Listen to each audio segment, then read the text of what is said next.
Olá a todos, este é o canal Geopoliticando e hoje nós vamos dar uma continuidade ao tema do qual nós vemos tratando em uma série de matérias aqui nesse site que diz respeito à economia mundial. Na verdade, muitas pessoas já estão começando a perceber que não é apenas a sua economia pessoal que vai mal. Nós sabemos que 70% dos brasileiros estão endividados e aproximadamente 30% de todos os brasileiros estão inadimplentes, com alguma dívida já sem ser paga. Então não é apenas a economia individual de alguma pessoa em específico ou de um pequeno grupo que está com problemas. Não é apenas a economia do município, nem do estado ou da nação. É uma economia que, na verdade, está conectada a problemas internacionais. E isso diz respeito à fragilização de um grande bezerro de ouro que dava sustentação a essa economia global, que se chama dólar. Mas o que está acontecendo? De onde isso vem? Através desse artigo aqui nós vamos fazer uma recapitulação de fatos que nós já falamos aqui. O artigo não é detentor da verdade, nem eu que vos falo, mas passando a opinião dele conjunta com a minha, somada à sua, você vai conseguir talvez formar um pouquinho mais de convicção a respeito daquilo que devo fazer daqui por diante. A matéria começa dizendo o seguinte: o fato de a Arábia Saudita estar a afastar-se do dólar como meio de compra de petróleo deveria fazer com que todos em Washington corressem com os cabelos em chama. Então eles dizem que o fim do dólar não é por conta de um ataque externo, mas por conta de uma atitude auto-infligida, digamos assim. Essas palavras aqui não podem ser ditas, né? E aí ele começa aqui a música, aliás, a matéria com uma música, né? Bebendo rum e Coca-Cola, que é uma música que inclusive eu selecionei aqui, das Irmãs Andrews, uma música de 1944, bem interessante, bem, até depois se vocês quiserem colocar aí, a música de época mesmo, né?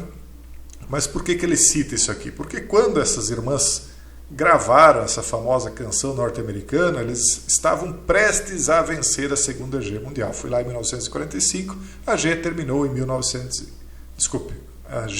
45 e elas gravaram em 44. Elas estavam em uma aliança com uma série de aliados, né, que incluíam China, Rússia e 24 outras nações. Então veja que Rússia, China e Estados Unidos estavam juntos na época, incluindo o Canadá, né, Brasil e outros. A indústria dos Estados Unidos tinha começado a preparar-se para a G em 1941 e atingiu um pico febril em 44. Nessa altura, os Estados Unidos lançavam um navio por dia e começaram a G com 4 porta-aviões, terminando com mais de 100. Então, a própria G estimulou grandemente a economia dos Estados Unidos. Eles saíram vitoriosos mais do que qualquer outro país, porque os principais concorrentes deles na época eram os europeus, e a Europa acabou arrasada. Imagine 2 ou 3 pequenos países, Alemanha, Japão e Itália, contra todas as grandes nações do mundo, Estados Unidos, China, Rússia, até o Brasil, né? Então 2 ou 3 pequenos quase derrubaram todo o restante do mundo, mas acabaram derrotados, e o grande vencedor não foram a União Soviética, nem China, mas os Estados Unidos. A Europa mesmo está atrelada a ele até hoje, né? Então eles tinham a capacidade quase limitada para produzir veículos e aeronaves, etc, etc, etc. Então eles acabaram com uma base industrial muito poderosa na época. E eles, por consequência, lideraram o caminho na restauração de um sistema monetário estável. Eles não só eram os mais poderosos, como acabaram sendo os mais ricos, e por consequência eram aqueles que tinham a maior credibilidade para lançar uma moeda de curso internacional. E de fato o fizeram. E de fato eles tinham credibilidade, porque a moeda impressa em papel não vale nada, é apenas um papel pintado, a não ser que aquele que emitiu essa moeda tenha crédito, seja credível o suficiente para que você, uma vez de posse daquele papel pintado, pense, bom, aquele que imprimiu e pintou esse papel me garante que isso aqui vai continuar valendo X número de produtos. Uma vez que eles tinham acabado com o padrão ouro, né? Na época em que o ouro e a prata circulavam como moeda, e nem faz muito tempo, e na minha opinião isso foi uma péssima coisa para o mundo. A partir do momento que nós perdemos a possibilidade de carregar moedinhas de ouro e de prata no bolso, nós perdemos a nossa liberdade, e a cada dia que passa, perdemos um pouco mais. Mas isso é um outro assunto, nós já falamos sobre isso, e se Deus quiser falaremos um pouco mais adiante, mas não hoje. Então eles lançaram, né, o sistema monetário internacional, criaram várias instituições financeiras, o FMI, Banco Mundial, Banco Internacional de Reconstrução e Desenvolvimento, foram lá, reconstruíram a Europa, e hoje, né, o fim do domínio do dólar dos Estados Unidos no sistema monetário global está no horizonte. E isso terá implicações profundas para as finanças empresariais e pessoais de todo o cidadão de qualquer país do mundo. Ninguém ficará intocado. O destronamento do dólar após 75 anos de primazia não acontecerá da noite para o dia, mas, segundo ele aqui, acontecerá. E eu acho que sim, acontecerá também, mas não virá por conta do BRICS. Não é o BRICS que está causando isso. O BRICS é uma consequência de erros sequenciais dentro do próprio país norte-americano. E erro talvez seria ser gentil demais. Quando alguém faz algo de propósito, talvez não seja um erro. Parece um erro à vista de quem olha, mas quem está praticando aquilo de propósito, ele está acertando de acordo com o plano dele. Como é que você vai derrubar uma nação tão poderosa quanto os Estados Unidos e instalar uma nova ordem de coisas se você não se infiltrar lá dentro e ir sabotando o país desde dentro, né? É a única maneira. E o BRICS é a consequência disso, né? Então a chegada do BRICS, Brasil, Rússia, África do Sul, Índia e China, e os outros que estão se juntando, aí no caso são 40 por enquanto que querem, né? Mudará o mundo, segundo ele. A nova moeda do BRICS, apoiada pelo ouro e pelas matérias-primas, incluindo o petróleo, será atrativa.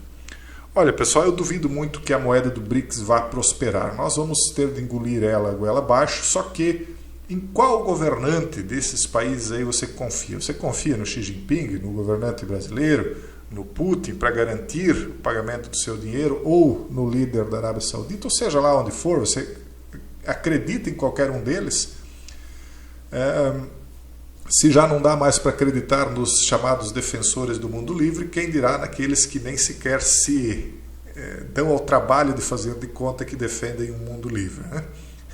Quem dirá isso terá liberdade para o seu dinheiro. Então, na verdade, o mundo ele terá vários pequenos bezerros de ouro, não haverá mais um só bezerro de ouro, serão vários, né? Serão vários agrupamentos. O BRICS vai tentar criar uma moeda para esses países, uma moeda em comum. Eu acho que isso não vai funcionar, mas ao final de contas eles vão criar um sistema financeiro paralelo que vai ser multipolar. É para esse rumo que as coisas vão.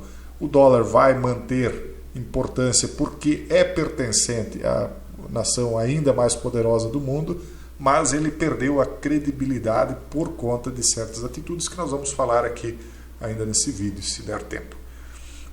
Então, o fim de Bretton Woods e do dólar americano como principal moeda de reserva do mundo. Isso marcará o fim do Bretton Woods e do dólar, né, à medida que o dólar americano se torna menos necessário para lubrificar o comércio e os acordos internacionais. É o que está acontecendo. O excesso de dólares voltará a inundar os Estados Unidos. O pessoal vai mandar o dólar de volta para casa, criando inflação. Os ativos dos Estados Unidos tornar-se-ão alvos de aquisição e a capacidade dos Estados Unidos para gerir déficits diminuirá. Como e por que isso aconteceu? Existem regras rígidas associadas a ser a moeda de reserva mundial. Estas incluem não gastar excessivamente, proteger o valor inerente da moeda e não politizar os mecanismos que sustentam o sistema financeiro global. Acho que o erro fatal foi essa politização do dólar. Então, os Estados Unidos também quebraram a terceira regra de uma moeda de reserva: não politize seu sistema financeiro.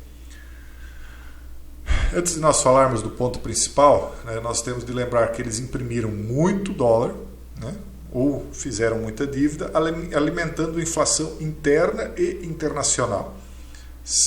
E a cada dia o poder de compra do dólar diminui. Então, as pessoas que tinham dólar guardado ao redor do mundo olham para ele e dizem: poxa, agora eu compro em menos de 2 ou 3 anos, eu compro a metade do que eu comprava antes.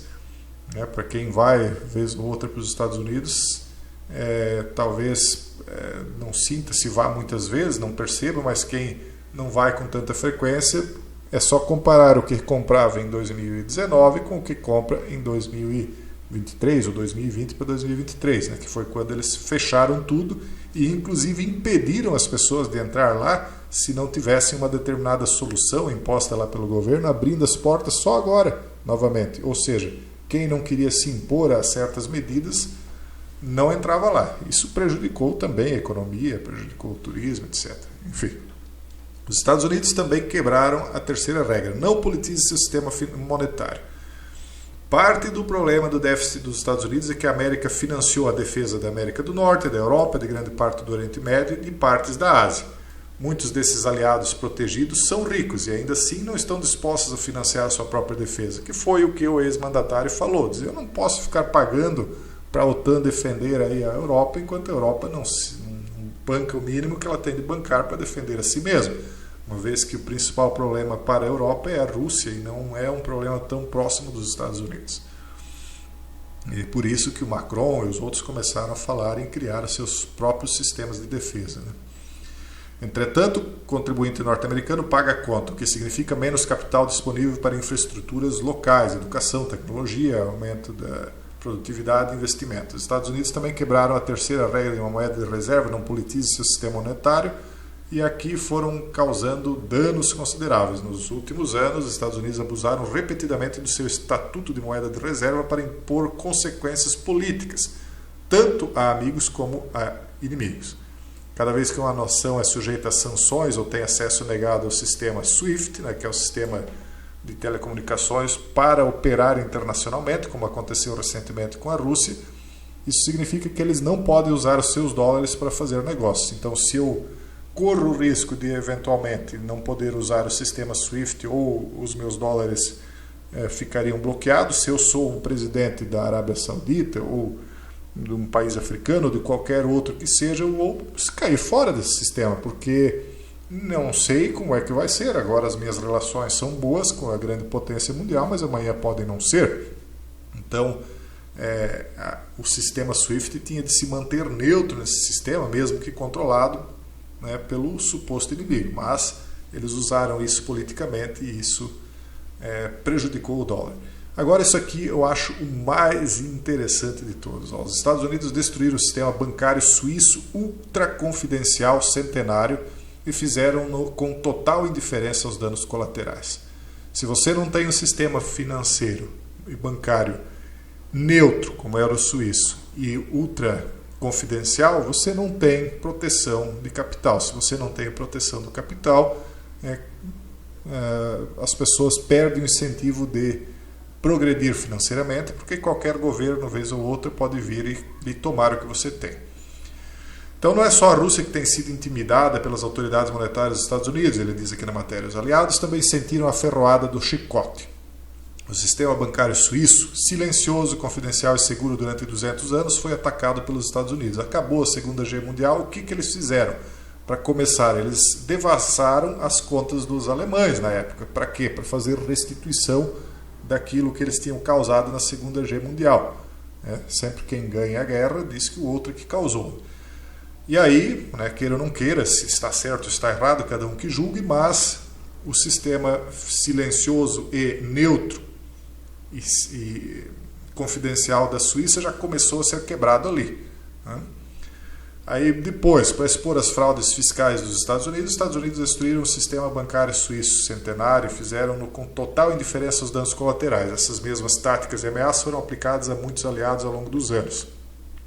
O Brasil também não fez isso várias vezes, foi lá e com certos tratados e acordos e sabe lá que tipo de pressão, eles acabaram com as contas de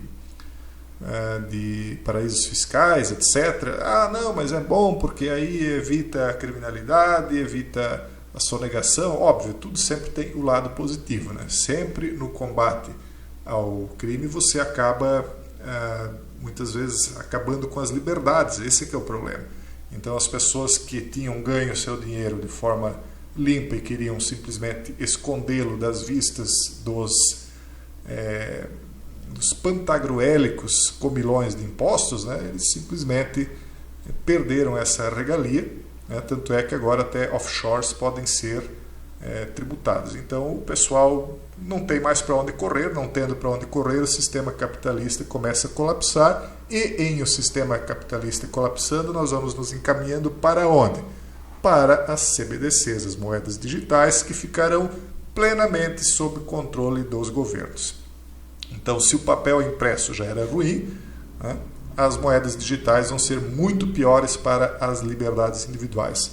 E voltando, se nós ainda tivéssemos moedinhas de ouro e de prata nos bolsos, nós teríamos muito mais liberdade do que temos hoje. Não era um sistema perfeito, ainda assim tem o tal do bezerro de ouro no meio, mas com mais liberdades.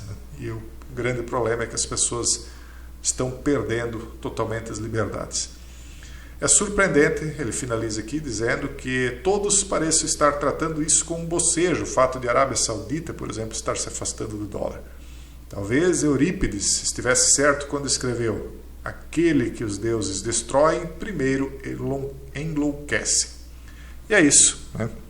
Eu não diria que enlouqueceram a nação mais poderosa do mundo. Eu diria que ela foi infiltrada e destruída desde dentro. Essa é a impressão que se tem, porque seria impossível fazer o que eles fizeram se não houvesse um propósito muito bem definido para que isso fosse alcançado. E sem tirar os Estados Unidos do meio do caminho, eles jamais poderiam implantar uma nova organização mundial de coisas. Eles estavam poderosos demais.